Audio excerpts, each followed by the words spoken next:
Why am I putting one egg in a pot instead of a bowl? Because this isn't just a cake, it's a masterpiece. Next, 50 grams of sugar. We need this to make our custard perfectly smooth and golden. And a teaspoon of vanilla sugar. Can you smell that? It already feels like home. Whisk it gently until it's smooth and silky. Take a second to enjoy the rhythm.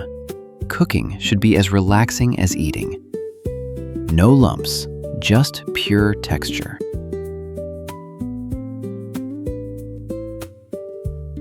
"30 grams of cornstarch next. Stir it in well. We want it perfectly smooth before we add the liquid.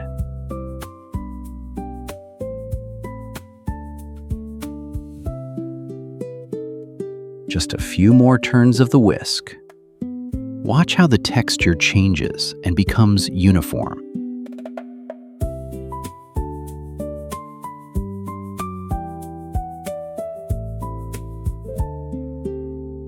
Now pour in 240 milliliters of milk. It's time to bring everything together. As you whisk, you'll see the mixture turn into a beautiful, light base. We're aiming for total harmony here. No rush, just smooth, steady circles until it's perfectly unified. Time to cook. Remember, low heat and never stop stirring. We want a smooth, lump-free pudding cream, so keep that whisk dancing until it reaches the perfect consistency. It's worth every second.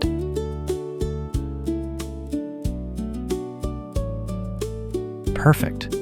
Once it reaches this smooth, pudding-like consistency, our work here is done. Let's set it aside for a moment. Transfer the cream to a small bowl.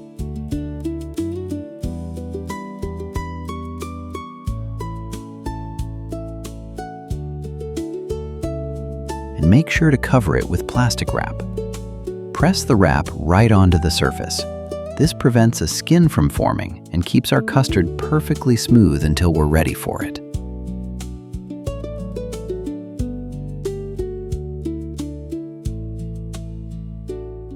Time for the dough. 4 fresh eggs into the bowl, one by one. There's something so satisfying about this start, isn't there?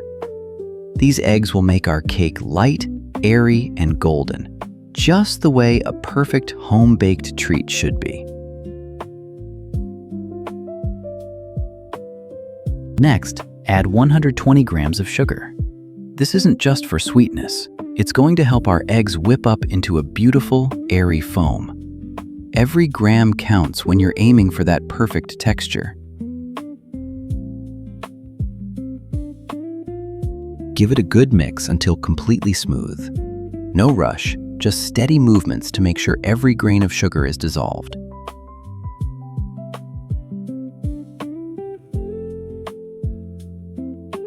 A tablespoon of vanilla sugar goes in. And of course, a pinch of salt. It's the secret to waking up all the sweet flavors and making them truly pop. Whisking everything together to let the salt and vanilla truly marry the eggs. It might seem like a simple stir, but this is where we build the complexity of the flavor. See how the texture stays light? That's exactly what we want before the oil and yogurt join the party. Next, in goes 80 milliliters of oil. It's a simple step, but it's the key to a perfect weekend bake. It keeps the crumb light, airy, and oh so satisfying. Keep stirring until the oil and eggs become one.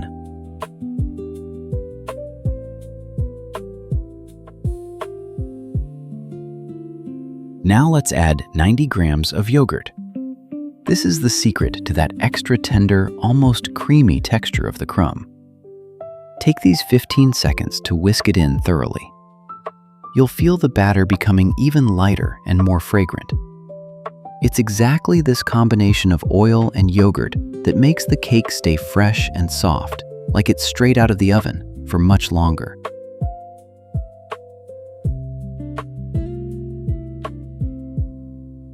It's time for the flour. We'll need 250 grams in total, and we're starting by sifting the first cup. In go 2 teaspoons of baking powder. Sifting them together with the flour ensures everything is perfectly distributed. No lumps, just a smooth, light batter that's ready to rise to the occasion. Now, take your whisk and bring it all together. We're looking for that perfect, heavy ribbon consistency. Smooth, glossy, and completely lump-free. Watch how the flour slowly vanishes into the golden mixture, creating a batter so silky it looks like liquid velvet. This is exactly the kind of base that makes a cake melt in your mouth. Now for the second cup of flour. Sifting it carefully over our base creates that light, airy volume we're looking for. It's like covering the batter in a soft blanket of snow. This second addition is what gives the cake enough strength to hold all those juicy apple slices and creamy layers perfectly in place. Whisking it one more time to reach that ultimate, flawless consistency.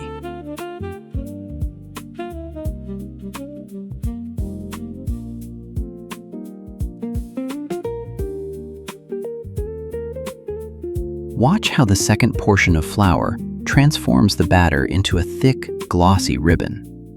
It's heavy enough to hold its shape, yet light enough to melt in your mouth. Now, let's give our batter a little break. While our batter rests, let's focus on the filling. We'll need 3 beautiful apples for this recipe. First, we need to peel them completely. Removing the skin ensures that every single bite of your pie is incredibly soft and consistent, letting the natural sweetness of the fruit melt right into the dough.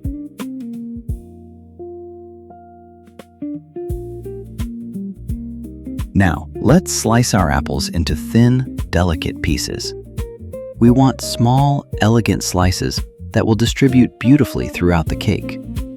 This way, every single forkful gives you a perfect balance of airy dough and juicy fruit, making the texture feel refined and professional.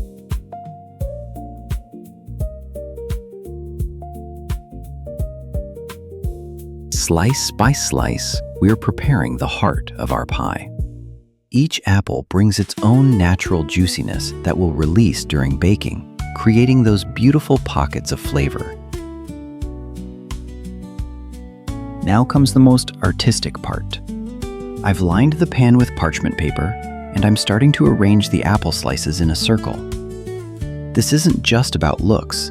Laying them out one by one ensures every slice gets its fair share of heat and batter. Watch how the pattern grows from the edges to the center, creating a beautiful floral design that will look stunning once it's baked. I'm using a spoon to place the batter over the apples, making sure it's distributed evenly.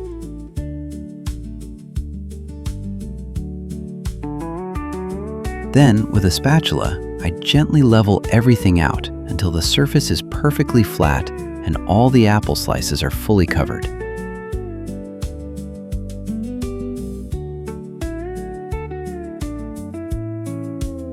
If some areas look a bit thin, just add another spoonful of dough. This smooth, uniform layer is the secret to a professional-looking bake.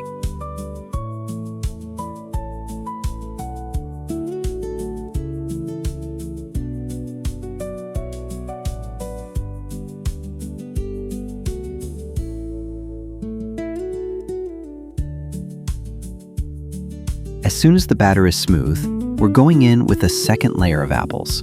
This is the secret to that rich, multi-layered texture.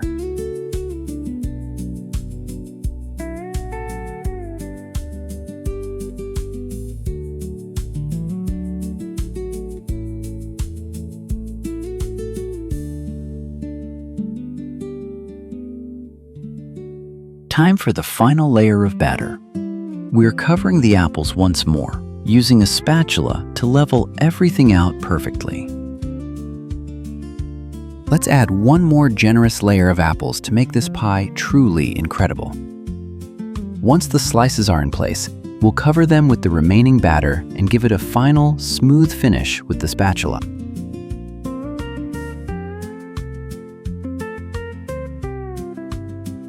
Next, we're dressing up our pie with a layer of premium almond flakes. It's these small details that transform a simple home recipe into a gourmet dessert. Now, let's set our pie aside for just a moment while we prep the finish. We're transferring our homemade vanilla custard into a piping bag. If you don't have a professional pastry bag at home, a simple Ziploc bag with the corners snipped off works just as well. This is going to give us the control we need to create a beautiful, clean design on top of our almond layer.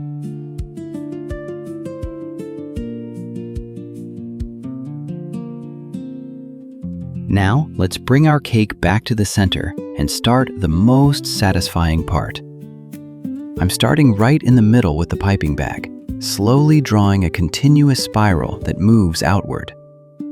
Watch how the smooth vanilla cream sits perfectly on top of those almond flakes. There's something truly hypnotic about this movement.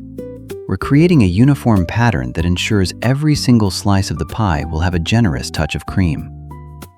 180 degrees Celsius, or 350 degrees Fahrenheit, for 50 minutes is all it takes to reach golden perfection. Our pie is finally ready. Let's carefully remove the springform pan and peel away the parchment paper.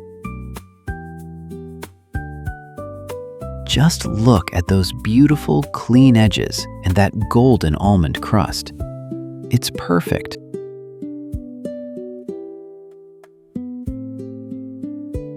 Look at that incredible texture. The contrast between the crunchy nuts and the silky custard swirl makes this pie look like it came straight from a professional bakery. We've managed to pack so much fruit inside while keeping the outside elegant and sophisticated. Now, for the moment we've all been waiting for, let's see what's inside. As we cut the first slice, you can feel how incredibly soft and tender it is.